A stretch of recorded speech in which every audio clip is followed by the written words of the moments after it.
A reading from the Gospel of Mark. A leper came to Jesus and, kneeling down, begged him and said, "If you wish, you can make me clean." Moved with pity, he stretched out his hand, touched him, and said to him, "I do will it. Be made clean." The leprosy left him immediately, and he was made clean. Then, warning him sternly, he dismissed him at once. He said to him, "See that you tell no one anything, but go, show yourself to the priest and offer for your cleansing what Moses prescribed.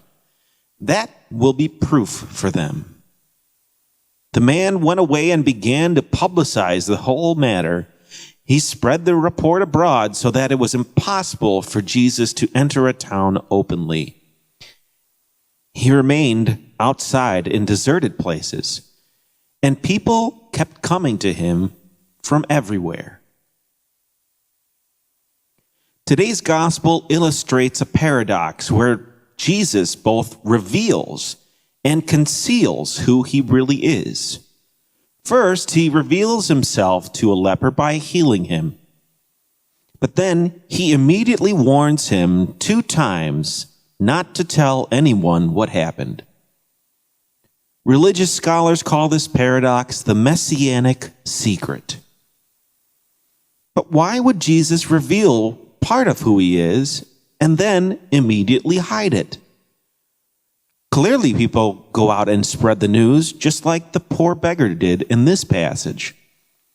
But for Mark, that is beside the point.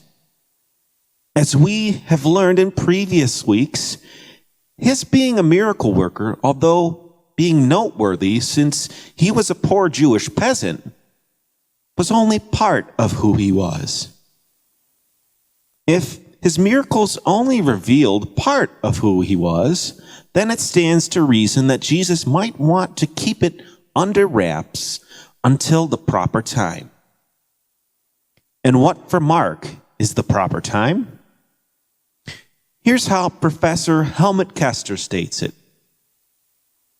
"It seems to me that the messianic secret is indeed that the true messiahship of Jesus cannot be recognized in his miracles, and that the messianic secret of Jesus is that he has come to suffer and not the Messiah who's going to do great miracles. And that will become clear only at the very end of the story of Jesus. The suffering and the death of Jesus reveals the secret. As a result, for Mark, as well as for the Apostle Paul before him, and then Matthew, Luke, and John after him, the only way for us to truly know who Jesus is through the suffering and death of Jesus. Without it, our faith is meaningless. So for us, it might be fitting to ask a hypothetical question, and that question is this: if we knew everything about Jesus apart from his death and resurrection, what would we know about him today? Would we have ever gotten to know who he really is? Are his miracles and his deeds enough? As Mark, as well as our faith, tells us, Jesus' death and resurrection were absolutely necessary to his messiahship. In my opinion, it was his death and resurrection which ultimately resulted in his conquering the Roman Empire. After all, it wasn't a warrior king, as most first-century Jews thought, that resulted in a Jewish movement taking over an empire. It was the Prince of Peace who ultimately won over an empire.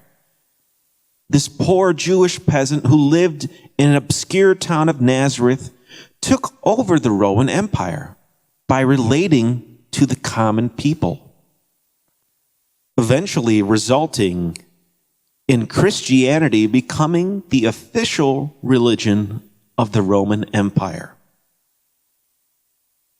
He won over an empire, not through violence and destruction, but through peace and nonviolence. And all of this was made possible through his death and resurrection. Without it, the course of history would have never been the same.